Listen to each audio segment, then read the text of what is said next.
जय Hind friends, my self Sumit Lakshyakar. सबसे पहले आप सभी के मन में एक डाउट होगा सर कि क्या आप सच में हमें आधे घंटे के अंदर चैप्टर 1, 2, 3, 4 हमारा रिड्यूस है, चैप्टर 5 कराने वाले हो हिस्ट्री के क्लास 10th के? जी हाँ, नोट्स हैं मेरे पास, प्रूफ है जो कि मेरा सारे नोट्स आपको फ्री ऑफ कॉस्ट, साइंस के, सोशल के, मैथ के, इंग्लिश ग्रामर के, हिंदी ग्रामर के सारे नोट्स आपको मिल जाएंगे हमारे व्हाट्सएप चैनल से। आपके पेपर आएंगे, जी हाँ आएंगे, तो उस पेपर से पहले जो भी पेपर होगा, साइंस का हो, चाहे वो इंग्लिश का हो, चाहे वो हिंदी का हो, उससे पहले मैं आपको कई सारे इंपॉर्टेंट क्वेश्चंस और नोट्स भी प्रोवाइड कर दूंगा। ठीक है, तो आप हमारे व्हाट्सएप चैनल से जुड़ सकते हैं। व्हाट्सएप चैनल की लिंक डिस्क्रिप्शन में है, वहाँ से जाकर चेकआउट कर सकते हैं। फिलहाल तो हमारे ये प्रैक्टिकली पॉसिबल चीज़ नहीं है ये, बट इसको पॉसिबल करूंगा मैं। कैसे? आधे घंटे में पूरी हिस्ट्री। चलिए स्टार्ट करते हैं। पहले हम करेंगे chapter 5, print culture and the modern world. देखो बेटा, प्रिंटिंग स्टार्ट हुई थी चाइना से, हैंड प्रिंटिंग होती थी। मतलब एक वुड ब्लॉक है, उसको अपन ने खोदा, उसके ऊपर अपन ने आकृतियाँ बनाई और एक इंक सरफेस को लिया और उसके ऊपर रब कर दिया। तो ऐसे मैंने एक अपना वुड ब्लॉक बनाया, यानी अपना एक पेज बनाया। उसके बाद मैंने इन कई सारे पेजों को जोड़ दिया आपस में, और इन पेजों को जोड़ के मैंने जो बुक बनाई उसको मैं कहूँगा अकॉर्डिंग बुक। और इन बुक्स का इस्तेमाल कहाँ होगा? सिविल सर्विस का एग्जाम, मर्चेंट्स को अपनी रिकॉर्ड लिखने और अर्बन कल्चर ग्रो हो रहा है, इन सब चीज़ों में इस्तेमाल हो जाएगा। स्कूल वगैरह खुल रहे हैं, लोगों को पढ़ना है, लोगों को अपनी ऑटोबायोग्राफी लिखनी है, सब चीज़ें। अब धीरे धीरे जो ये प्रिंटेड बुक्स थी, जैसे कि अकॉर्डिंग बुक की टेक्नोलॉजी और ये वुड ब्लॉक के जो पेजेस थे, ये सभी चीज़ें पहुंची जापान। किसने इंट्रोड्यूस करा? किसी ने तो इंट्रोड्यूस करा होगा। इंट्रोड्यूस करा था बुद्धिस्ट मिशनरीज ने। एक ओल्डेस्ट बुक में हमें मिली है डायमंड सूत्रा, जो कि एक बुद्धिस्ट बुक है, बुद्धिस्ट ग्रंथ है। और धीरे धीरे फिर ना कपड़ों के ऊपर लिखने लगे लोग, और पेपर मनी बन गई है, उसके बाद कार्ड्स वगैरह बनने लगे। ऐसे ऐसे बुक जो प्रिंट थी ना, उसका इनोवेशन हुआ चाइना में और जापान में। और विजुअल मटेरियल स्टार्ट होने लगा प्रिंट। जैसे कि हमें उकियो नाम की एक पेंटिंग मिली है, जिसको पेंट करा है किटावागा ओतोमारू ने। अब देखो, प्रिंट यहाँ पे था अभी तो एशिया में, कौन से जगह पर? चाइना और जापान में। अब ये धीरे धीरे यूरोप पहुंचा, सिल्क रूट के थ्रू ट्रेड हुआ होगा, तो पहले पेपर पहुंचा, उसके बाद फिर जो मशीन, जो अकॉर्डिंग बुक की जो टेक्नोलॉजी थी वो लेके गए थे मैक्रोपोलो, एक इटालियन लगती थे। बट यूरोप में बहुत ज़्यादा डिमांड थी, तो ये जो डिमांड थी ना, तो उसको थोड़ी बहुत राहत मिली, हाँ, कि अकॉर्डिंग बुक की टेक्नोलॉजी थे, बट टेक्नोलॉजी से बट पूरा सेटिस्फेक्शन नहीं मिल पाया। क्या कि अभी और जरूरत थी कि और ज़रा जल्दी प्रोडक्शन हो, तो इसलिए need is the mother of invention, या फिर necessity is the mother of invention. Gutenberg की प्रिंटिंग प्रेस डेवलप हो गई, यानी गुटेनबर्ग, जो जिनका नाम है जोहान गुटेनबर्ग, जो कि एक गोल्ड स्मिथ थे, मर्चेंट के बेटे थे, ओलिव और फाइन फैक्ट्रीज में जिन्होंने अपना काम करा था, और सोनार थे और लोहार भी थे, और इनको स्टोन पॉलिश करना आता था। इन्होंने एक प्रिंटिंग प्रेस बना दी, फर्स्ट प्रिंटिंग प्रेस डेवलप कर दी 1430s में। और पता है 1430s में जो प्रिंटिंग प्रेस डेवलप कर दी थी गुटेनबर्ग ने, उसके 300 सालों तक कोई भी प्रिंटिंग प्रेस डेवलप ही नहीं हुई। इसका मतलब क्या? अगर ये नहीं होती ना इन्वेंट, तो फिर 300 सालों तक यूरोप लिख ही नहीं पाता। जी हाँ, प्रिंटिंग से मतलब वो अकॉर्डिंग बुक से लिखते वैसे, जैसे चाइना में कर रहे हैं वो लोग। देखो, वेलम क्या होता है? वेलम एक लग्जरी चीज़ है जो कि सर्वाइव कर रही थी, क्योंकि देखो जो एरिस्टोक्रेसी क्लास लोग हैं वो लोग लग्जरी चीज़ों को ज़्यादा प्रेफर करते हैं, इसलिए। लग्जरी चीज़ मतलब क्या? मतलब जानवर की खाल निकालना, उस पर उसको साफ करके उसके ऊपर लिखना, ये सभी होती हैं लग्जरी चीज़ें जो कि एरिस्टोक्रेसी क्लास प्रेफर करती थी। अब देखो, print revolution and its impact. देखो, आप ये चीज़ देखोगे हर सोसाइटी में, इंडियन सोसाइटी में, चाहे वो यूरोपियन सोसाइटी में, कोई भी चीज़ आती है तो उसके लोग रिवॉल्ट जरूर करते हैं। देखो, प्रिंट जैसे ना, तो प्रिंट जैसे यूरोप में फैला, इलस्ट्रेशन होने लगा पेजेस का, यही सजाने लगे लोग पेजों को, और सेकेंड सिम्बॉल्स, दादी नानी वाली कहानियाँ, यानी बलाड्स, और पुरानी जो ओरल कल्चर, हियरिंग कल्चर, ये सभी चीज़ें ग्रो होने लगी पूरे मार्केट में, पूरे यूरोप में ये सब चीज़ें फैलने लगी। विलेज में जो लोगों के ग्रुप बनते थे उनको अपन कहेंगे संघ, और जो टाउन में बन रहे हैं उनको हम कहेंगे ट्रेवरन। देखो, रिलीजियस डिबेट एंड फियर। अब देखो, कुछ रिलीजियस लीडर्स हैं, उनका कहना यह था कि चलो ये हमारे जो इरिलीजियस थॉट स्प्रेड कर रहे हैं, और ये जो हमारे रिलीजियस वैल्यूबल लिटरेचर है उसको डिस्ट्रॉय कर रहे हैं, सब चीज़ें कहते थे वो जो लीडर होते हैं वो ऑर्थोडॉक्स। ठीक है, तो वो क्रिटिसाइज करते थे प्रिंट को। तो उन्होंने जो क्रिटिसाइज करा, उनके अगेंस्ट में कुछ ऐसे रेवोल्यूशनरी सामने आए, जैसे कि मार्टिन लूथर, जिन्होंने 95 थीसिस लिखी थी रोमन कैथोलिक चर्च के ऊपर। उसके बाद फिर प्रोटेस्टेंट रिफॉर्मर्स बहुत सारे निकल के आए थे, जिन्होंने रिफॉर्म करा इस चीज़ को, यानी आवाज़ उठाई अपनी। Print and the second. देखो, मेनेकियो एक मिल में काम कर, मिल होती है ना एक मिल, वहाँ पे काम करने वाले व्यक्ति को मिलर कहते हैं। वैसे ही मेनेकियो एक मिलर था, एक इटालियन व्यक्ति था, जिसने बाइबल के मैसेज को री इंटरप्रेट करा था, जिसकी वजह से रोमन कैथोलिक चर्च ने उसको एग्जीक्यूट कर दिया था। और उसके बाद फिर एक इंडेक्स निकाला, index of prohibited books 1558। Clear यहाँ तक? स्कूल्स बनने लगे, पीरियोडिक प्रेस आ गई थी, करंट अफेयर के ऊपर, ट्रेड के ऊपर, वर्क के ऊपर, एंटरटेनमेंट के ऊपर, और न्यू फॉर्म्स ऑफ लिटरेचर आ गया था जैसे कि बालार्ट्स और पेनी चेपी बुक और बिलो थिक बिलीव बुक, ऐसी ऐसी चीज़ें आ गई थी। तो और जो लोग अपने साइंस के, फिलोसफी के, अपनी ऑटोबायोग्राफी, अपने एक्सपीरियंस को लिखना चाहते थे, तो इसी वजह से एक नई रीडिंग बनी है, यानी एक नई पॉपुलेशन हो गई, इमर्ज हो गई, जो कि लिखना पढ़ने के लिए नीड करती थी, जो कि बुक्स की नीड करती थी, डिमांड करती थी। अब देखो यहाँ पे पॉपुलेशन तो डिमांड कर रही है, बट ये किसी का तख्ता झेल रहा है यहाँ पर। Tremble therefore tyranny of the world, यानी जो वर्ल्ड के क्रूअल हैं, जो कि ये वर्ल्ड के नेता वेता, मतलब जमींदार टाइप हैं, उनका तख्तोताज हिलने लगा, ऐसा शेकिंग, हाँ हिलने लगा। देखो spreading of idea and enlightenment of masses, देखो जो लोगों के आइडिया थे, जो मासेस की जो बातें थी वो स्प्रेड होने लगी, लोग अपनी अपनी बातें दूसरों को कहने लगे, तो ऐसे लोगों के आइडिया स्प्रेड होने लगे। यहाँ पे एक स्टेटमेंट है लुईस सेबेस्टियन का, the print is the most powerful engine of progress and spread opinion of masses and sweep away despotism, यानी जो निरंकुशवाद है उसके ऊपर एक कड़ा प्रहार है, और लोगों की प्रोग्रेस की, लोगों के ओपिनियन की एक बहुत पावरफुल इंजन है प्रिंट क्या है, लोगों के ओपिनियन को सामने लेके आती है, और राजाओं के ऊपर एक कड़ा वार है प्रिंट, समझे। प्रिंट एंड फ्रेंच रेवोल्यूशन, देखो जो एक बहुत ही क्रिटिकल रोल प्ले करा प्रिंट ने फ्रांस रेवोल्यूशन में। देखो आइडिया ऑफ एनलाइटेंड थिंकर्स, हाँ वो स्प्रेड हुआ था, नया एक डायलॉग और डिबेट, लोग प्रिंट के थ्रू डायलॉग करते थे, डिबेट करते थे और क्रिटिसाइज करते थे राजा की मोरालिटी को, और जो न्यूज़ के बारे में जो चीज़ें हैं, वो करंट अफेयर की वाली चीज़ें, वो सभी स्प्रेड होती थी प्रिंट के थ्रू, ठीक है। बट एक स्टेटमेंट यहाँ पे एक और सुनो, print not directly shape mind but open the possibility of thinking different. जी हाँ बिल्कुल, प्रिंट डायरेक्टली आपको माइंड को शेप नहीं करता कि आप ऐसे सोचो, आप ऐसे सोचो, बट आपको एक पॉसिबिलिटी देता है कि भैया आप ऐसे भी तो सोच सकते हो, समझे। 19वीं सेंचुरी में क्या होता है, देखो 19वीं सेंचुरी क्या होती है, 1801 से लेकर 1899 तक। देखो महिलाएं क्या पढ़ती हुई थी, लिखती हुई थी, और कुछ ऐसी महिलाएं थी जैसे कि जॉन ऑस्टिन ब्रूड सिस्टर और जॉर्ज एलाइट, जो कि और महिलाओं को टीच करती थी कि तुमको रेबल करना चाहिए, तुम्हारे ऊपर जो तुम्हारे ऊपर जो डिस्क्रिमिनेशन हो रहा है, जो ये पैट्रियार्कल सोसाइटी है, पितृसत्तात्मक, इसको उखाड़ फेंको, ऐसी सी बात करती थी। और कुछ महिलाएं हैं ना, वो हाउस वाली जो चीज़ें, खाना पकाओ, ऐसे पकाओ, पति की सेवा करो, ये सब चीज़ें बोलती थी। अलग सबका अपना अपना सोचना होता है। चिल्ड्रन प्रेस आ गई थी फ्रांस में, और सेंसरशिप होने लगी थी उसके ऊपर, यानी चेक कर रहे हैं कि क्या लिख रहे हैं प्रेस वाले। और ग्रिम ब्रदर्स ने कंपाइल करके कई सारे जो पीजेंट्स के पास गए जर्मनी के, और कई सारे ऐसे जो पुराने गाने वाने थे उनको लिख के एक बुक में कंपाइल करा ग्रिम ब्रदर्स ने। तो लेबर क्या करते थे, वर्कर क्या अपनी ऑटोबायोग्राफी लिखते भी थे और पढ़ते भी थे और पॉलिटिकल अफेयर के बारे में जानते भी थे, और लिटरेसी ठीक ठाक थी उस टाइम पे। फॉर द इनोवेशन, अब देखो कोई भी चीज़ इन्वेंट होती है ना बेटा, तो उसमें कोई ना कोई इनोवेशन होते रहते हैं धीरे धीरे। देखो यहाँ पे जैसे प्रिंट इन्वेंट हुई, वैसे उसमें थोड़े थोड़े बदलाव होने लगेंगे, जैसे कि साइक्लिक प्रेस आ गई थी रिचर्ड एगमोई के द्वारा, ऑफ प्रेस आ गई थी जो कि एक टाइम पे 6 कलर से लिख सकती थी, इलेक्ट्रिसिटी से ऑपरेट होने वाली प्रेस आ गई थी, और पेपर बनाने का मेथड बहुत ज़्यादा ईजी हो गया था, ग्रेट डिप्रेशन के टाइम पे बहुत ज़्यादा चीप हो गई थी प्राइस पेपर की, और नोवेल वगैरह लिखने लगे थे लोग, पॉपुलराइज होने लगी थी नोवेल, पीरियोडिक जो नॉवेल्स होती है ना वो पॉपुलराइज होने लगी थी, और डस्ट कवर्स और जैकेट वगैरह बनने लगी थी, ये सब चीज़ें। इंडिया एंड देखो, अब इंडिया पहले होती थी पाल्म लीव्स पे लिखना, यानी पत्तों पे लिखना, जो इसको मैन्युस्क्रिप्ट कहते हैं, जिसमें और लैंग्वेज कौन सी थी, अरेबियन, संस्कृत और पर्शियन, ASP यानी अरेबियन, संस्कृत और पर्शियन, ये 3 लैंग्वेज याद रखना जो कि हमारे क्षेत्र की भाषाएं हैं पुरानी वाली। अब देखो पहले आया था गोवा में कनकानी लैंग्वेज में, पोर्टुगीज लोगों ने स्टार्ट करा था, उसके बाद फिर तमिल में, उसके बाद फिर मलयालम में, उसके बाद फिर इंग्लिश में क्या आया था, प्रिंट। यानी लिखने जो प्रिंटिंग थी ना वो पहले स्टार्ट हुई थी कनकानी लैंग्वेज में, पोर्टुगीज लैंग्वेज में, उसके बाद फिर तमिल, उसके बाद फिर मलयालम, उसके बाद फिर इंग्लिश। जेम्स अगस्टस हिकी ने स्टार्टिंग करी थी इंग्लिश प्रिंटिंग की, उनकी ये पत्रिका थी बंगाल गजट, एक कमर्शियल पेपर था जो कि किसी से डरता नहीं था, इसकी वजह से इनकी कंट्रोवर्सी हो गई थी गवर्नर जनरल से, उसके बाद फिर उन्होंने इसको एग्जीक्यूट कर दिया था, किसको, जेम्स अगस्टस हिकी को, और उनकी बंगाल गजट पत्रिका को बंद कर दिया था, जो कि एक इंग्लिश पत्रिका थी।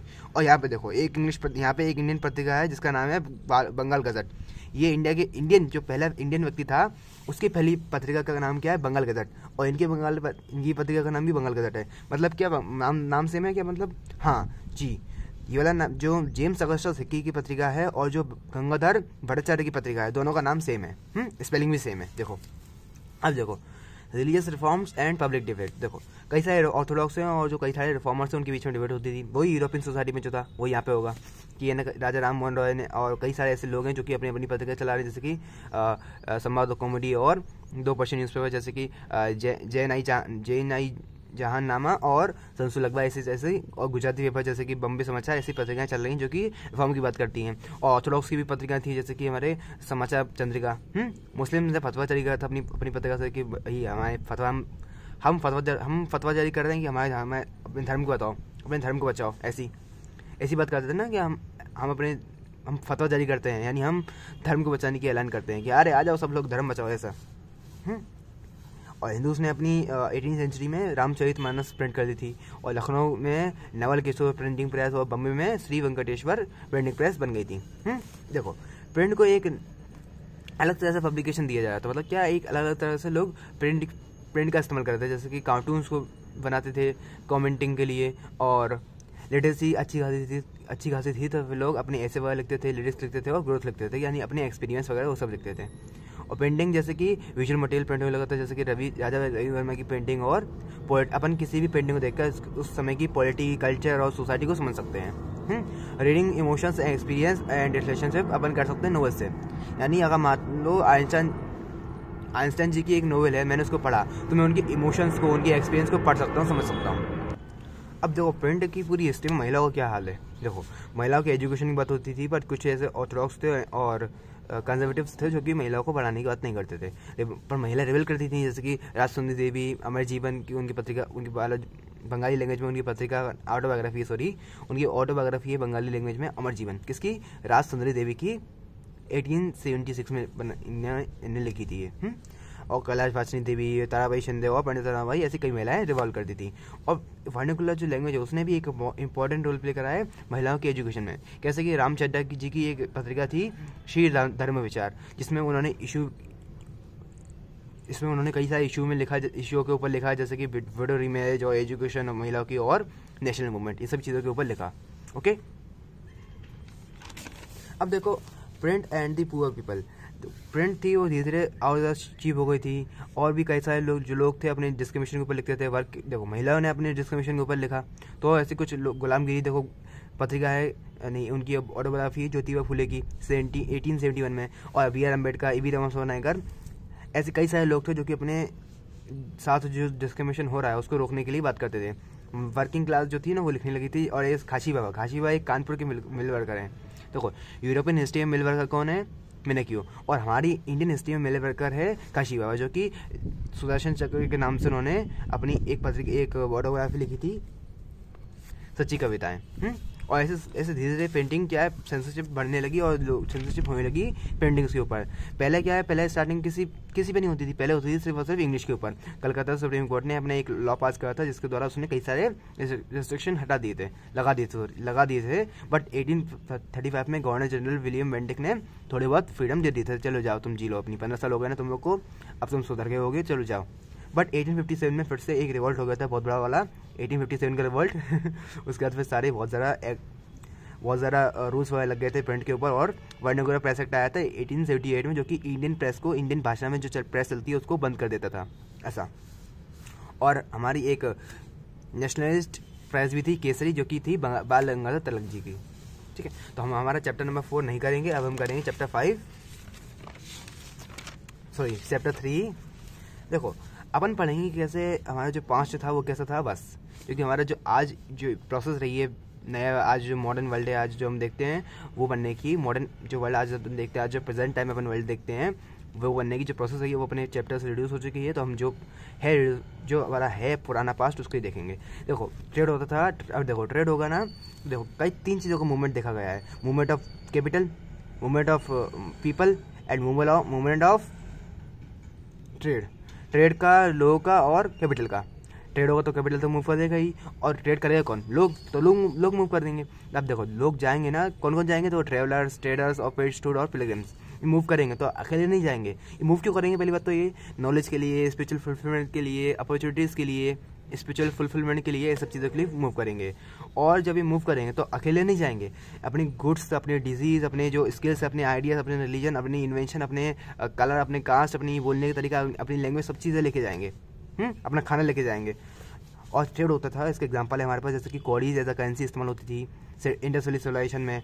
और हमें एक इमेज मिली जिसके ऊपर एक व्यक्ति जिसके हाथ में नाव है और वो नाव चला रहा है। मतलब क्या, मतलब लोग नदी के द्वारा, नाव के द्वारा ट्रेड करते थे, ऐसा। सिल्क रूट ने पूरे वर्ल्ड को लिंक कर दिया। देखो बहुत ज़्यादा वाइब्रेंट ट्रेड, यानी बहुत ज़्यादा ट्रेड होता था, और कल्चरल एक्सचेंज, जैसे कि देखो हिस्टोरियंस ने आइडेंटिफाई करे कैसे ऐसे बहुत सारे रूट जो कि सी पे भी हैं और लैंड पे भी हैं, जो कि कनेक्ट करते हैं यूरोप को, नॉर्थ अफ्रीका को और एशिया को। चाइनीज़ पोट्री और इंडियन स्पाइसेस और सिल्क वगैरह इस चीज़ों से, ये सब इस रूट से जाता था एशिया से यूरोप की तरफ, और यूरोप से पैसा बह के आता था गोल्ड सिल्वर इन फॉर्म में। तो ट्रेड होता था और कल्चरल एक्सचेंज भी होती थी, जैसे कि क्रिश्चियन मिशनरीज और मुस्लिम प्रीचर्स सभी इस तरफ एशिया की तरफ आए थे, और जो हमारे एशिया में जो रिलीजन था जो कि नॉर्दर्न इंडिया में फैला था, जैसे कि बुद्धिज्म, वो स्प्रेड हुआ था बाकी कंट्रीज़ में, जैसे कि चाइना में पहुंचा, जापान में पहुंचा, है ना। देखो फूड स्पेगेटी, तो फूड भी ट्रैवल किया। देखो चाइना में जो एक फूड था नूडल, जो कि स्पेगेटी नाम से जाना जाता है यूरोप में, और अरब में एक फूड है पास्ता, वो पास्ता नाम से जाना जाता है, बट वो पहुंचा वहीं पे ही है। मतलब क्या, जो नूडल है जो कि आप सोचते हो कि स्पेगेटी जो है वो इटालियन डिश है, नहीं, वो पहुंचा चाइना से है, और ऐसे ही पास्ता भी पहुंचा अरब से है। और क्रिस्टोफर कोलंबस ने ऐसे रेड इंडियंस की खोज कर ली थी। रेड इंडियंस कौन? अमेरिका, जो ओरिजिनल इनहेरिटेंस है अमेरिका के, वो रेड इंडियंस अमेरिकाज के, नॉर्थ, सिर्फ यूएसए नहीं, अमेरिकाज, नॉर्थ अमेरिका और साउथ अमेरिका, वो पूरा कॉन्टिनेंट। ओके 15th सेंचुरी में देखो पोटैटो और सोयाबीन और ग्राउंडनट और टोमेटो और ऐसी कई सारी क्रॉप्स जिनको हमारे एंसेस्टर्स यानी हमारे फादर्स जानते नहीं थे, वो क्रॉप्स इंट्रोड्यूस हुई, जिन्होंने कई सारे चेंजेस कर दिए यूरोप की सोसाइटी में। कई सारी लाइफ, लोग जो पुअर लोग थे उनकी लाइफ अच्छी हो गई हमारे पोटैटो खाने से, बट बाद में एक बार डिजीज़ हो गई थी पोटैटोज़ में, जिसकी वजह से पोटैटो की सारी क्रॉप खराब हो गई थी, और फिर जो गरीब लोग थे जो कि डिपेंडेंट थे पोटैटो के ऊपर, उनकी बहुत ज़्यादा मृत्यु हो गई थी। 1840s का टाइम है ये। देखो कंक्वेस्ट, डिसीज एंड ट्रेड, देखो ग्लोबल, देखो यूरोपियन जो सेलर्स थे उन्होंने कई सारे रूट्स पता कर लिए थे, जैसे कि यूरोप के भी, एशिया के भी, और वेस्टर्न ओशन क्रॉस करके अमेरिकाज के भी। अमेरिका से करे थे क्रिस्टोफर कोलंबस ने, और इंडिया के करे थे वास्को डी गामा ने। देखो प्री मॉडर्न वर्ल्ड जो था ना, वो बहुत बड़ा वर्ल्ड था, जो बहुत स्ट्रेंग हो गया। कैसे हो गया? पूरा लैंड था वो कम हो गया, धरती से सिकुड़ गई क्या? नहीं, धरती से सिकुड़ नहीं गई, अब कनेक्टिविटी हो गई है, लोग ट्रेड कर रहे हैं, और पोर्टुगीज और स्पेनिश कंट्रीज ने अमेरिका के ऊपर कंक्वेस्ट कर लिया है। कैसे? डिजीज़ की मदद से। स्मॉल पॉक्स एक बहुत ज़्यादा खतरनाक डिजीज़ थी, जिससे लड़ने के लिए अमेरिका के जो ओरिजिनल इनहेरिटेंस थे उनके अंदर इम्यूनिटीज़ नहीं थी। अमेरिका के पास बहुत ज़्यादा पैसा है, मेक्सिको की और पेरू की खदानें हैं उनके पास, और बहुत ज़्यादा पैसा है उनके पास, बहुत ज़्यादा ट्रेमेंडस में है ना, बहुत ज़्यादा लाइफ स्टॉक्स है और मिनरल्स हैं और फूड है उनके पास। हाँ, कई तरह की क्रॉप्स हैं, तो बहुत ज़्यादा अपॉर्चुनिटीज़ है अमेरिका में। अबांडेंट लैंड है, वास्ट एंड अबाउंडेंट लैंड है अमेरिका, तो वहाँ पे लोग जाना उसको कब्जा करना चाहते थे ये लोग, यूरोपियंस लोग। तो पोर्टुगीज और स्पेनिश लोगों ने डिजीज़ की मदद से कन्क्वेस्ट कर लिया, और अमेरिका के जो ओरिजिनल इनहेरिटेंस थे रेड इंडियंस, उनके अंदर इम्यूनिटीज़ नहीं थी इन डिजीज़ से लड़ने की, तो फिर वो लोग मर गए। जैसी स्मॉल पॉक्स जैसी छोटी सी डिजीज़ की कौन से कॉन्टेक्ट में आए ना, वैसे ही मर गए वो लोग, क्योंकि अमेरिका बहुत समय से आइसोलेटेड रहा था इसलिए।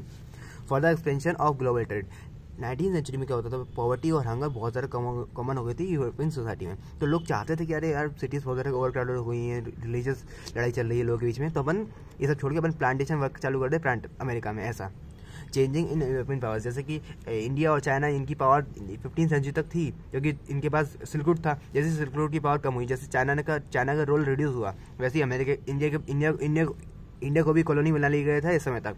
तो फिर धीरे धीरे क्या है, इन जो वेस्ट एशियन पावर्स थी, जैसे कि अमेरिका, जैसे कि इंडिया और चाइना, इनकी पावर कम होती गई, और साथ ही साथ अमेरिका और जो यूरोप की इंपॉर्टेंस थी ना पूरे वर्ल्ड में, वो बढ़ती गई। ऐसा हुआ था। ठीक है, तो हमारे चैप्टर नंबर 3 यहाँ पे खत्म होता है। चैप्टर 2 करेंगे। देखो जो नेशनलिज्म हमारे इंडिया में था, वो था हमें कॉमन एनिमी के अगेंस्ट में स्ट्रगल कर रहे थे, हम कॉलोनिज्म के अगेंस्ट में स्ट्रगल कर रहे थे, हमने आपस में एक यूनिटी डिस्कवर करी। ऐसा हमारा था स्ट्रगल, यानी मेरा दुश्मन है वो, आपका भी दुश्मन है वो, और हम दोनों उसके अगेंस्ट लड़ रहे हैं। तो हमारे बीच में एक यूनिटी डेवलप होगी कि नहीं होगी? होगी कि नहीं होगी? बताओ, होगी ना? तो ऐसी हमारी। और देखो हर व्यक्ति का अपना अलग अलग एक्सपीरियंस है। आप लड़ा उसके अगेंस्ट में, मैं लड़ा उसके अगेंस्ट में, अपन दोनों ने एक यूनिटी डिस्कवर कर ली, ठीक है, बट हमारा क्या अलग अलग एक्सपीरियंस है। तो हम लोगों को एक ही मंच पे लेके आना, एक साथ लेके आना, ये काम करा था महात्मा गांधी जी ने। उनके हम 2 मूवमेंट्स पढ़ेंगे, नॉन कॉपरेशन मूवमेंट और सिविल डिसोबीडियंस मूवमेंट। देखो फर्स्ट मूवमेंट थी उनकी नॉन कॉपरेशन मूवमेंट, जिसके लिए बेस बना था खिलाफत मूवमेंट। उसके लिए बेस था कई सारी इकोनॉमिकल और पॉलिटिकल सिचुएशंस थी हमारे इंडिया में क्रिएट हो गई थी फर्स्ट वर्ल्ड वॉर के बाद से। पहला रीज़न ये हो गया। दूसरा रीज़न है महात्मा गांधी जी का सत्याग्रह। तीसरा रीज़न है जलियांवाला बाग इंसिडेंट्स। चौथा रीज़न है रॉयल अटैक। 5वां रीज़न है खिलाफत मूवमेंट। सभी चीज़ों को एक एक करके समझते हैं। नई इकोनॉमिकल और पॉलिटिकल सिचुएशन क्रिएट हो गई थी हमारी कंट्री के अंदर फर्स्ट वर्ल्ड वॉर के बाद से। देखो ह्यूज डिफेंस एक्सपेंडिचर, यानी हमारी जो डिफेंस एक्सपेंडिचर था, जो टैक्स थे हमारे ऊपर लगते थे वो बहुत ज़्यादा बढ़ गए थे, क्योंकि ब्रिटेन ने लड़ाई लड़ी थी, ब्रिटेन को पैसा चाहिए था, वो हमारे ऊपर टैक्स इम्पोज कर रहा था। और फूड कमोडिटीज़ की प्राइस बढ़ गई थी, और जो क्रॉप फेलियर हो गए थे उस टाइम पे, और फोर्स रिक्रूटमेंट करते थे अपनी आर्मी में वो हमारे लोगों का, हमारे गांव क्षेत्र से लोगों को भर्ती करते थे मतलब ज़बरदस्ती। और इन्फ्लुएंजा एपिडेमिक और कई सारी फेमन वगैरह आ गई थी, भूखमरी अकाल वगैरह पड़ गया था, तो फिर उसकी वजह से बहुत ज़्यादा हार्श कंडीशन क्रिएट हो गई थी हमारे कंट्री के अंदर, बहुत ज़्यादा खतरनाक इकोनॉमिकल और पॉलिटिकल सिचुएशन हो गई थी। ठीक है, उसी टाइम में महात्मा गांधी जी आए थे अपने एक सत्याग्रह को लेकर। सत्याग्रह क्या है, एक ट्रूथ और नॉन वायलेंस के ऊपर फोकस करता है, जो कि 1914 में महात्मा गांधी जी ने 1917 में इसको ट्राई करा था चंपारण में और खेड़ा में, और 1918 में ट्राई करा था अहमदाबाद में। ठीक है, सत्याग्रह में दो चीज़ों पे फोकस किया गया, ट्रूथ और वायलेंस, नॉन वायलेंस। अगर आप सच्चे हो तो आपको नॉन वायलेंस नहीं करना, आपको सिर्फ शांति से बताना है कि ये तू गलत है, तूने गलत करा है, और तुझे अब अपनी गलती सुधारनी चाहिए, ऐसा शांति से आप उसको एक्सप्रेस करोगे। पहला और दूसरा हो गया, चलो ठीक है। तीसरा क्या था, देखो जलियांवाला बाग इंसिडेंट से पहले आपको समझना पड़ेगा रोलेट एक्ट। रोलेट एक्ट एक ब्लैक एक्ट है, जो कि महात्मा गांधी जी ने इसको ब्लैक एक्ट कहा है, क्योंकि ये ब्रिटिश गवर्नमेंट को पावर देता है कि ये ना किसी भी डाउट के बेसिस पे 2 साल के लिए, कम से कम 2 साल के लिए किसी भी व्यक्ति को जेल में डाल सकते हैं। बताओ ये क्या बात हुई। जलियांवाला बाग, देखो महात्मा गांधी जी हड़ताल कर रहे थे 6 अप्रैल को 1919 में इस रोलेट एक्ट के ऊपर, यानी इस ब्लैक एक्ट के ऊपर। अब 10 अप्रैल को ये जो हड़ताल थी वायलेट हो गई थी, 4 दिन बाद ही, तो गवर्नमेंट ने मार्शल लॉ लगा दिया था। अब देखो कई सारे लोग इकट्ठे हुए थे, अमृतसर में एक बाग है जलियांवाला बाग, वहाँ पे इकट्ठे हुए थे 13 अप्रैल को, और फिर पता है ब्रिटिश गवर्नमेंट ने मार्शल लॉ के फायदा उठाते हुए उनके ऊपर बहुत ज़्यादा गोली चलवा दी थी, जो कि बहुत खतरनाक एक हालत क्रिएट हो गई थी हमारे कंट्री के अंदर, समझे। इसलिए सब लोग गुस्सा थे ब्रिटिश गवर्नमेंट से कि तुमने ऐसे कैसे मार दिया, इतने सारे लोग तुमने मार दिया। खिलाफत मूवमेंट करती, देखो अली ब्रदर्स जो थे हमारे इंडिया में, तुर्की के राजा थे खलीफा, उनको हरा दिया गया था फर्स्ट वर्ल्ड वॉर के बाद से। उसके बाद फिर उनकी ऐसी रूमर्स फैली थी कि उनके ऊपर बहुत ज़्यादा हार्श ट्रीटी होगी। तो फिर ना उसी बात को लेकर मोहम्मद अली और शौकत अली, जो कि अली ब्रदर्स थे हमारे इंडिया में, वो डिस्कस करते थे महात्मा गांधी से, और उन्होंने सोचा कि चलो हम खिलाफत मूवमेंट स्टार्ट करते हैं, हम स्वराज और खिलाफत दोनों की बात करेंगे कलकत्ता सेशन 1920 सितंबर में। महात्मा गांधी ने बात रखी थी कलकत्ता सेशन 1920 सितंबर, और उनकी बात को अडॉप्ट कर लिया गया था नागपुर सेशन 1920 का ही दिसंबर में। ये सितंबर था और ये दिसंबर था, ये कलकत्ता था, ये नागपुर था। अब इन्होंने महात्मा गांधी जी ने इसका नाम नॉन कॉपरेशन ही क्यों रखा, क्योंकि देखो महात्मा गांधी जी की एक बुक थी हिंद स्वराज, जिसमें उन्होंने लिखा था कि लोग इंडियंस जो हैं कोऑपरेट कर रहे हैं ब्रिटिशर्स के साथ, अगर वो कॉपरेशन अपना हटा देंगे तो फिर ब्रिटिश गवर्नमेंट का रूल अपने आप ही कोलैप्स करके गिर जाएगा, ऐसा। और उन्होंने ये भी कहा था कि जो हमारी मूवमेंट है वो स्टेजेस में हर एक लेवल पे, हर एक स्टेज में अनफोल्ड होगी। पार्टिसिपेशन इन इलेक्शन टसल, देखो कांग्रेस के अंदर टसल थी कि कौन इलेक्शन पार्टिसिपेट करे या ना करे, बट बाद में सभी लोग राजी हो गए थे कि हाँ पार्टिसिपेट करना, बट एक जस्टिस पार्टी थी मद्रास की जो कि मानी नहीं थी। अलग अलग लोगों का अलग अलग स्टैंड था मूवमेंट के अंदर। देखो मूवमेंट स्टार्ट हुई थी जनवरी 1921 में, और देखो टाउन्स में, कंट्री साइड में, ट्रैवल्स ग्रुप्स और प्लांटेशन वर्कर, सभी का अपने अलग अलग एक्सपीरियंस था, तो उन्होंने अलग अलग तरह से पार्टिसिपेट किया था। टाउन्स में जैसे महात्मा गांधी जी ने कहा था स्कूल वर्कआउट करना, सब चीज़ें वर्कआउट करना, पर वहाँ वही सब चीज़ें हुई थी। कंट्री साइड में बाबा रामचंद्र और ऐसी कई सारी ऑर्गेनाइजेशन बनी थी, जैसे कि ओध किसान सभा, ऐसी कई सारी ऑर्गेनाइजेशन बनी थी। नाई धोबी बंद वगैरह एस्टेब्लिश किए गए थे, जो कि तलुकदास के अगेंस्ट में फाइट लड़ते थे। ये लोग वायलेंस करते थे, ये लोग वायलेंस नहीं करते थे, बट ये लोग वापस आ जाते थे अपने, वापस जो ब्रिटिशर्स की जो चीज़ें उनको अडॉप्ट कर लेते थे। क्योंकि इनके पास खादी नहीं थी, खादी एक्सपेंसिव थी, खादी जो इंडियन कपड़ा था बहुत ज़्यादा एक्सपेंसिव था, और इंस्टीट्यूशन नहीं थे इंडियन, तो फिर वो क्या करेंगे, वो भी अपने बच्चों को पढ़ाना है उन लोगों को, तो वो स्कूल में तो भेज ही देंगे फिर ब्रिटिशर्स के स्कूल में, क्योंकि हमारे इंडियन स्कूल तो है ही नहीं, समझ गए। देखो ट्राइबल्स और प्लांटेशन वर्कर्स, ट्राइबल्स ने रिबेल करते थे गोल्डन हिल्स में आंध्र प्रदेश में, और एक अलूरी सीताराम राजू हैं जिन्होंने कहा था कि मैं भगवान हूँ, ऐसा। और उनकी लिमिटेशन ये थी कि ये लोग वायलेंस करते थे। और प्लांटेशन वर्कर्स, इन्होंने कहा था जो इनलैंड इमिग्रेशन एक्ट आया था ना 1859 में, जो कि हम लोग को हमारी प्लांटेशन फील्ड छोड़ के हमारे घर गांव नहीं जाने देता था, उसको बैकआउट करके महात्मा गांधी जी की बात मान के हमें अपने गांव जाना है, ऐसा उन्होंने स्वराज का मतलब लिया था। चौचरा कांड के तहत 1920 में फरवरी में ये मूवमेंट कॉल अप कर दी गई थी। पर यहाँ पे एक फायदा था, यहाँ पे सभी लोगों ने एक पैन इंडिया आइडेंटिटी देखी थी, एक स्वतंत्र भारत का नारा दिया था। ओके, सिर्फ ये कितनी चली थी मूवमेंट, 11 महीने चली थी, 11 नहीं 13 महीने, towards civil disobedience movement. Second जो बड़ी स्ट्रगल वाली मूवमेंट थी हमारी, उसके पहले उसके होने से पहले कुछ एक ब्रिज वाला पोर्शन है, जैसे कि लोगों की ट्रेनिंग होगी, स्वराज पार्टी की स्थापना होगी इलेक्शन के लिए, और इकोनॉमिकल डिप्रेशन है तो फिर वहाँ पे फूड कमोडिटीज़ की यानी जो फूड कमोडिटीज़ हैं उनकी प्राइस बढ़ जाएगी। और सामान कमीशन आया था इंडिया में, जिसने इंडिया के लिए एक कॉन्स्टिट्यूशन बनाने की बात की गई थी, बट उसमें एक भी इंडियन नहीं था। और लास्ट में क्या है, हाँ, डोमिनियन स्टेटस को जवाहरलाल नेहरू और सुभाष चंद्र बोस ने इग्नोर कर दिया था और कहा था कि हमें हमारा पूरा देश चाहिए, हमें पूर्ण स्वराज चाहिए, और उसको उन्होंने ऐलान कर दिया था लाहौर अधिवेशन 1929 दिसंबर में। ओके, सॉल्ट मार्च के द्वारा इस मूवमेंट की स्टार्टिंग हुई थी, CDM की यानी सिविल डिसोबीडियंस मूवमेंट की, यानी हमारी सेकंड नेशनल वाइड मूवमेंट की। ऑन सितंबर 31 महात्मा गांधी जी ने एक लेटर भेजा था वायसरॉय को, जो कि कई सारी डिमांड के ऊपर था, जो कि ना आप हमारी ये डिमांड मान लो, ये डिमांड मान लो, ऐसी 11 डिमांड थी, जिसमें इंक्लूड था कि एक सॉल्ट डिमांड भी थी, सॉल्ट टैक्स को हटाने वाली डिमांड। ठीक है, देखो महात्मा गांधी ने ये भी कहा था कि अगर तुमने हमारी बात नहीं मानी तो हम एक नई मूवमेंट स्टार्ट कर देंगे। वायसरॉय ने बात नहीं मानी तो फिर महात्मा गांधी जी ने एक नई मूवमेंट स्टार्ट कर दी थी। सॉल्ट क्यों चुना, क्योंकि देखो सॉल्ट सभी लोगों के लिए कॉमन है, सभी लोग उसको खाते हैं। और महात्मा गांधी जी इस मूवमेंट को स्टार्ट करने के लिए साबरमती आश्रम से, यानी साबरमती आश्रम जो कि गुजरात में है, वहाँ से लेकर कोस्टल एरिया जो कि दांडी है वहाँ तक गए थे। 240 मील 6 अप्रैल को वहाँ पहुँचे और 6 अप्रैल को वहाँ पे पहुँचकर सॉल्ट लॉ को ब्रेक करा और इसको एक सेरेमनी की तरह एक्सप्रेस करा। देखो वही तरीका है कि ना सभी लोग सॉल्ट लॉ को तोड़ेंगे, अपने टैक्स देने से मना कर देंगे और चौकीदारी टैक्स रिफ्यूज कर देंगे और लिकर शॉप्स को बंद कर देंगे महिलाएं। अब देखो रिएक्शन क्या था गवर्नमेंट का, वही ब्रूटल रेप्रेशन, अरेस्टिंग कर देगी लीडर्स की, जैसे कि अब्दुल गफ्फार खान और महात्मा गांधी जी, और गांधी इवेंट पैक्ट के तहत इस मूवमेंट की कॉल ऑफ कर दी गई थी। इस मूवमेंट को कॉल ऑफ कर दिया गया था गांधी इवेंट पैक्ट के तहत 5 मार्च 1931 में राउंड टेबल कॉन्फ्रेंस 2। और पुरानी मूवमेंट जो थी ना NCM, उसको कॉल ऑफ कर दिया गया था 24 कांड के तहत फरवरी 1922 में। Okay, participant saw the movement. देखो रिच पीजेंट, पुअर पीजेंट, इनकी बात थी कि हमारी जो गवर्नमेंट जो हमारे टैक्स है उनको रिड्यूस कर दो, बट गवर्नमेंट ने बात नहीं मानी तो फिर इन लोगों ने पार्टिसिपेट करा था। ठीक है, बट जो पूरा प्रेजेंट्स थे डायरेक्टली अगेंस्ट में थे रिच पीजेंट्स के, और इनकी लिमिटेशन थी कि वॉयलेंस करते थे, तो अभी सब कांग्रेस भी इन्हीं को सपोर्ट करती थी, रिच पीजेंट्स को, जो कि पूअर पीजेंट्स वॉयलेंस करते हैं। वही बात यहाँ पे भी है कि इनकी एक ऑर्गेनाइजेशन थी फिक्की 1927 में, और ये भी बात करते हैं कि हमारे जो टैक्स है उनको हटाओ, उन टैक्स है जो हमारे उनको हटाओ और हमें आज़ादी दो, ऐसी बात करते थे। प्रोमिनेंट इंडस्ट्रियलिस्ट है GD बिरला और पुरुषोत्तम दास ठाकुर।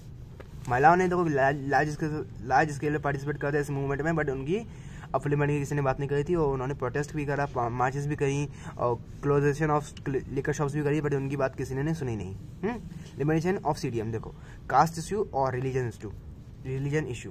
देखो अनटचेबल सनातनीज, इनके बीच में टसल थी कांग्रेस के अंदर, और कांग्रेस भी अनटचेबल्स को सपोर्ट नहीं करती थी और सनातनीज को सपोर्ट करती थी। महात्मा गांधी सपोर्ट करते थे अनटचेबल्स को, जिनको उन्होंने हाइजेंस कहा था। सेपरेट इलेक्टोरेट की बात करते थे ये लोग, बट महात्मा गांधी मना करते थे। महात्मा गांधी जी और BR अम्बेडकर के बीच में लड़ाई भी हुई थी, बट है ना वो सॉल्व हो गई थी पुनः पैक्ट के साथ 19 सितंबर 1932 में। ओके, जिसके तहत महात्मा गांधी जी माने गए थे 73 रिजर्व सीट्स के लिए। ओके, BR अम्बेडकर माने गए थे, जो कि बात करते थे सेपरेट इलेक्टोरेट की, बट वो मान गए थे रिजर्व सीट्स के लिए। कितनी? 73। रिलीजियस इशू था, देखो मुस्लिम्स और हिंदू के बीच में लड़ाई होती थी, और मुस्लिम लीग की स्थापना हुई थी जो कि मुस्लिम्स को रिप्रेजेंट करती थी, और कांग्रेस भी हिंदू लोगों को रिप्रेजेंट करती थी। ऐसे कई सारे दंगे फसाद होते थे, और इंडिविजुअल लेवल पर लड़ाई थी MR जैकब और मोहम्मद अली जिन्ना मान गए थे कि हाँ भैया हम ठीक है, हम मान जाते हैं, तुम हमें सिर्फ जैसे BR अम्बेडकर को दिए वैसे ही हमें रिजर्व सीट्स दे दो, 70-80 कुछ दे दो ऐसी reserve seats. But MR Jacob नहीं माने। MR जैकब ने कहा कि हम तुम्हें नहीं देंगे, तो फिर मोहम्मद अली जिन्ना ने फिर अपना देश मांगने की बात कर दी थी, और फिर पार्टीशन हुआ था। देखो सेंस ऑफ कलेक्टिव बिलोंगिंगनेस, अपन एक कलेक्टिव बिलोंगिंगनेस, अपन सभी एक देश के वासी हैं। ये जो भावना थी कि हमारा देश है, हम सभी एक देश के वासी, हम सभी भाई बहन हैं, ये बातें कहाँ से आई? ये एक कॉमननेस थी, कहाँ से ये आई? हमने जो साथ में स्ट्रगल करा उससे, और साथ ही साथ हमारी जो हिस्ट्री थी, हमारे जो भारत माता की सॉन्ग थे, भारत माता की जो वंदे मातरम सॉन्ग था जिसको लिखा था रविंद्रनाथ टैगोर ने, और जो भारत माता की इमेज थी, और जो हमारे पुराने जो फोक बलाड्स थे, फोकलोर्स थे, फोक सॉन्ग थे, जैसे कि नृत्य शास्त्री की बुक थी फोकलोर ऑफ साउथर्न इंडिया, और रविंद्रनाथ टैगोर की जो नॉर्थ इंडिया के बारे में जो बुक थी, इन सब चीज़ों में जो चीज़ें लिखी हुई हैं उन सब चीज़ों से, और जो हमारे पुराने सिम्बल्स थे, आइकन्स थे, जैसे कि हमारा फ्लैग ड्यूरिंग स्वदेशी मूवमेंट और स्वराज फ्लैग, ये सब चीज़ें, और हमारी पुरानी हिस्ट्री को री इंटरप्रेट करके, जैसे कि हमारे जो आर्यभट्ट रहे हैं, हमारे जो इन्वेंशन रहे हैं, हमारे जो चरक संहिता रही है, सब चीज़ें जो हमारी थी ना, इन सब चीज़ों के बारे में बता के हम सभी को यूनाइट कराया था। Quit India movement complete withdrawal हो गया था ब्रिटिशर्स का हमारी कंट्री से। महात्मा गांधी जी ने एक नारा दिया था, डू और डाई। ओके, लास्ट चैप्टर है आपका। देखो, आपको इस चैप्टर की स्टार्टिंग में आपको चैप्टर का नाम समझना है। यहाँ पे राइज हुआ यूरोप नेशनलिज्म का। हमारे कंट्री में यहाँ पे राइज नहीं हुआ था, हमारी कंट्री में हमने फील करा था नेशनलिज्म को, बट नेशनलिज्म का राइज हुआ यूरोप में। तो कई सारे जो लोग हैं, कई सारे मैन, और आपको एक फोटो देखने को मिलेगी जिसमें एक पेंटिंग देखने को मिलेगी। इस पेंटिंग का नाम है the dream of world wide democratic and social Republic, जो कि बनाई गई है फ्रेडरिक सूरी के द्वारा 1848 में। उन्होंने बात करी थी कि कई सारे मैन और वुमेन मार्च कर रहे हैं एक लॉन्ग ट्रेन में, लिबर्टी की बात कर रहे हैं, और एक लिबर्टी की बात कर रहे हैं, और एक मूर्ति की तरफ जा रहे हैं जिसका नाम है स्टैचू ऑफ लिबर्टी, जिसके हाथ में मैन के राइट्स का चार्टर है और टॉर्च ऑफ एनलाइटनमेंट है। और सभी लोग हैं ना जो डिवाइड है पूरे वर्ल्ड के, सभी व्यक्ति, सभी मैन, जो मानव प्रजाति है पूरी डिवाइड है वर्ल्ड की अलग अलग नेशंस में, जिनको हम आइडेंटिफाई करते हैं through their costumes and flags. Okay, United states ने इस स्टैचू को पास कर लिया, और जो फ्रांस है स्टैचू के सामने खड़ा है, और कई सारे जो देश हैं इन सब लिबर्टी की लड़ाई लड़ रहे हैं अभी अपने अंदर। और जो कॉन्सेप्ट था नेशन स्टेट का कॉन्सेप्ट इमर्ज होने लगा मल्टीनेशनल डायनेस्टिक एम्पायर की प्लेस पे। फ्रांस रेवोल्यूशन की बात से देखो, कई सारी जो एक नेशनल असेंबली बनी थी, उसे सभी लोगों को यूनाइट करने की उसने कोशिश करी इन सभी तरीकों से। और फ्रांस आर्मीज जो थी, उन्होंने फर्दर अपने आप को डिक्लेयर कर दिया कि हमें एक मिशन पे हमें सारी जो कंट्रीज हैं यूरोप की, उनको सभी को अपने अंदर में लेना है। ऐसे ही हर जगह पे वो जाते थे, अपने नेपोली कोड लगाते थे। नेपोली कोड के ये पॉइंट्स कुछ ये रहे कि वेट एंड मेजरमेंट इक्वल कर देंगे, ट्रांसपोर्टेशन सिस्टम बढ़ा देंगे, अच्छा कर देंगे, एडमिनिस्ट्रेटिव डिवीजन कर देंगे, और गिल्ड रिस्ट्रिक्शन उनको हटा देंगे, और फैसिलिटेट कर देंगे कैपिटल के और ट्रेड की और गुड्स की मूवमेंट को। और making of nationalism in Europe. देखो, यूरोप बहुत ज़्यादा डाइवर्स है। देखो, अरिस्टोक्रेसी क्लास थी वो रूल करती थी, और पुअर क्लास थी वो उनका दमन सहती थी। अरिस्टोक्रेसी क्लास यूनाइटेड थी अपनी लैंग्वेज से, अपनी रॉयल लाइफ से, अपनी मैरिजेस थे, और अपनी स्मॉल पावर में था एक ग्रुप, स्मॉल प्रोपोर्शन में था एक ग्रुप, बट बहुत ज़्यादा पावरफुल था। ठीक है, अब जो वेस्टर्न और सेंट्रल यूरोप में, वहाँ पर टाउन समझ में लगे 18th सेंचुरी में एक second half of 18th century England में कई सारी इंडस्ट्रीज आ गई थी, जिसकी वजह से जो लोग थे, जो कि पुअर लोग थे, वो इंडस्ट्रीज में जाके काम करने लगे। तो फिर वो बन गए थे इंडस्ट्रियलिस्ट, बिजनेसमैन और प्रोफेशनल्स। और फिर वो बात करते थे लिबर्टी की, यानी जो लोग लिबर्टी की बात करते, जो लोग आज़ादी की बात करते वो होते लिबरल्स, बात करते अपनी पॉलिटिकल और इकोनॉमिकल फ्रीडम की। और एससी क्लास की प्रिविलेजेस और जो वोटिंग राइट्स है उसकी बात करते थे, और कॉन्स्टिट्यूशन और रिप्रेजेंटेटिव गवर्नमेंट और इक्वल राइट्स, और वेट एंड मेजरमेंट इक्वल कर दो, करेंसी नंबर कम कर दो, ग्लोबलाइजेशन करो, कॉस्ट कटिंग करो, ट्रेड वैरियर हटा दो हमारे लिए, ये सब चीज़ों की बात करते थे। और न्यू कंजर्वेटिव जैसे कि ब्रिटेन और जो राजा महाराजा थे ना, ब्रिटेन, रशिया, और कौन सी पावर्स थी जैसे कि प्रूशिया और ऑस्ट्रिया, ये सब पावर जो थे ना, उन्होंने नेपोलियन को हरा दिया था। नेपोलियन की डिफेट हो गई थी। उसके बाद से जो अगली जो धारा थी वो थी कंजर्वेटिव रेजिम। उसमें बिलीव करते थे कि हाँ, जो पुरानी इंस्टीट्यूशन थी उनकी डोमिनेंस होनी चाहिए। मॉडर्नाइजेशन ने हमारी जो ट्रेडिशनल इंस्टीट्यूशन है उनकी पावर को बढ़ा सकता है, इसलिए हमने मॉडर्नाइजेशन को अडॉप्ट करते हैं हम लोग। मॉडर्न आर्मीज है, ब्यूरोक्रेसी है, और जो डायनामिक इकोनॉमी है उसको हम अडॉप्ट करते हैं, ऐसी बात करते थे वो लोग। और इन्होंने कई सारी ट्रीटी ऑफ वियना हुई थी 1815 में, जिसको होल्ड करा था ऑस्ट्रियन चांसलर ने, ऑस्ट्रियन चांसलर ड्यूक मेटरनिक ने। सीरीज ऑफ स्टेट्स एस्टेब्लिश कर दी गई थी फ्रांस के पास में, और फ्रांस की जो पुरानी डायनेस्टी थी, बर्बन डायनेस्टी, उसको रिगेन कर दिया था। पोलैंड को कब्जा कर लिया था रशिया ने, और कंजर्वेटिव रेजिम बहुत ज़्यादा ऑटोक्रेट थी और लोगों के क्रिटिसिज्म झेलती नहीं थी। और रेवोल्यूशनरीज थे जो कि रिवेल करते थे, जैसे कि गुज़िबी मंजिनी, और कई सारे रेवोल्यूशनरीज थे जो कि बात करते थे कि भगवान ने हम सभी को एक नेचुरल यूनिट ऑफ मैनकाइंड बनाया है, पूरे विश्व को, हमने पूरे विश्व को बांट दिया है अपने बाउंड्रीज में, उन सभी को हटाओ, हम सभी प्रेम भाव से रहते हैं, ऐसी बात करते थे गुज़िबी मंजिनी और कई सारे रिफॉर्मर्स।